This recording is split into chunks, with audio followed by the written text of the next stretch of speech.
Bali class, last time tinuro ko sa inyo yung vector na data structure. So ngayon, ang data structure na pag-aaralan natin is yung matrices or yung matrix.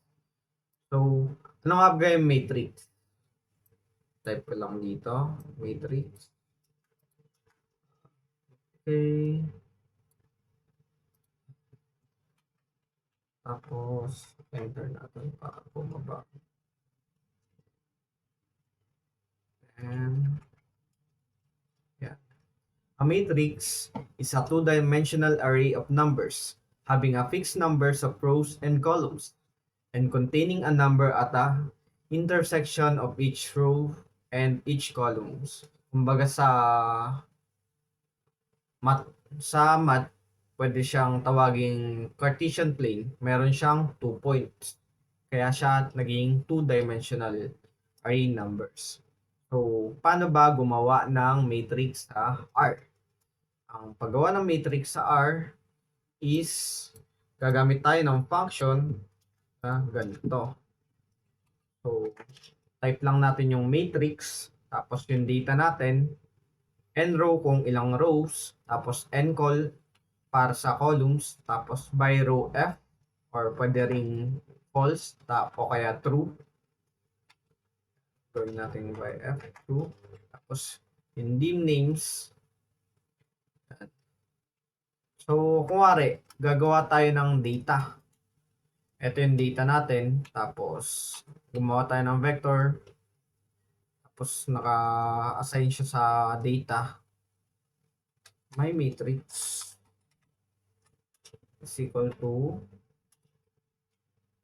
gamitin daw natin yung matrix na function, then data, which is yung data na yung vector natin, tapos yung n row is equal to, maglagay tayo ng 4 na row, tapos 2 column.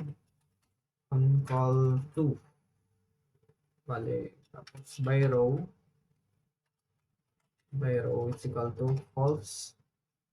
Dim names. Kulang pala ng close parenthesis dito. Dim names. Ayun. Dim names is equal to list ng arrays. Gamit ulit tayo ng vector. High school. Tapos college. Then master's. Masteral. Tapos PhD. Sana all may PhD. Graduate pa lang ako. Then, i-control enter natin. Bali, baba ko na lang para makita nyo. Pwede naman tayo mag-enter na, kuwari masyado na siya mahaba. T natin dito. Dapat pagkatapos pala ng comma. Para mas madali. Yung dim names, baba na lang din natin. Saka tayo control enter. Oops. May problema. Ang problema natin is cannot course type closure to vector of type any.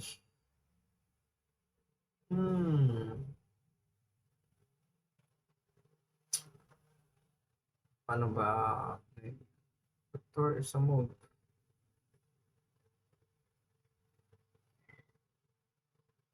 Wala tayong data. Hindi ko na run yung data. Okay, tapos run ulit natin to. Yan. Tapos print natin yung matrix natin. Control Enter. Yan. Kikita nyo na yung matrix natin. Yan. Oops. May nakalimutan ako. Walang pangalan yung nakalagay lang comma 1 at saka comma 2. Lagyan natin ng pangalan. Yung columns natin. So, female, saka male. para may pangalan siya. Ulitin natin. Yan. Makikita nyo sa consoles natin, meron na tayong female at male. Tapos, 10 high school na female, saka 22 na male. Bali, ayan yung matrix na nagawa natin. So, another example, kuwari wala tayong ibang pagkukunan na vector. Kung gagawa lang tayo ng sariling vector natin, papalitan lang natin yung data. So, may matrix 1 is equal to matrix 1 to 30. So, sequence lang siya. Bali, parang yung ginawa kong vector nung nakaraan. Bali, dalawang tutuldok yung gamit. N row is equal to 6. Tapos, n call is equal to 5. Bali, may 6 na row at saka 5 na column. 6 by 5. Tapos, gamitin natin yung by row. Enter natin, by row equal to F. O, gawin muna nating true yung by row.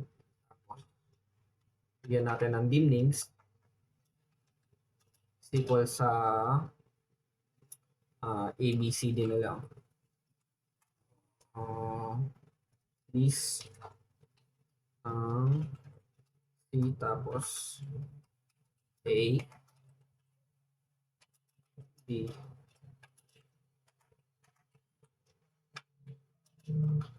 E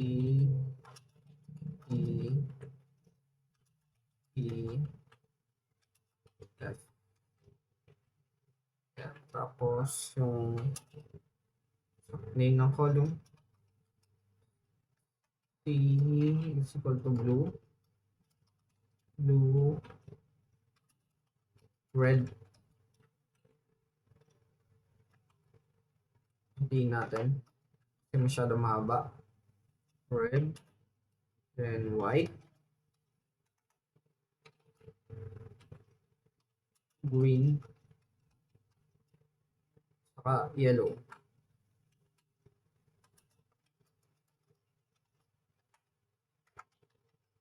Subukan nating i-run kung gagana. Yan, nag-register siya. Makikita natin sa environment, nag-register yung may matrix 1 natin. Subukan natin siyang i-print. May matrix 1. Pag-print natin, yun, makikita nyo sa console yung matrix na nagawa natin. So, meron tayong 1, 2, 3, 4, 5 hanggang 30. So, ano naman yung gamit ng by row natin? Para makita nyo na mas maganda, gagawin ko na lang. Bali, tignan nyo na lang yung pinagkaiba nila. Subukan natin na going false yung matrix. Tapos, pangalan natin ng matrix 2. May matrix 2 yung false na by row. So, yung T, gagawin lang nating F. Tapos, i-run natin yung may matrix 2 para ma-register natin. Then, run din natin yung bali print natin siya. So, kanina, mapapansin nyo, nagbibilang siya ng 1, 2, 3, 4, 5. Ngayon naman, yung bilang niya, pababa naman. 1, 2, 3, 4, 5, 6. Yun yung gamit ng by row na false at saka by row na true. Kumbaga, magbibilang siya ng by row, yung naman, by column yung bilang niya. So, yun lang muna. See you in the next video.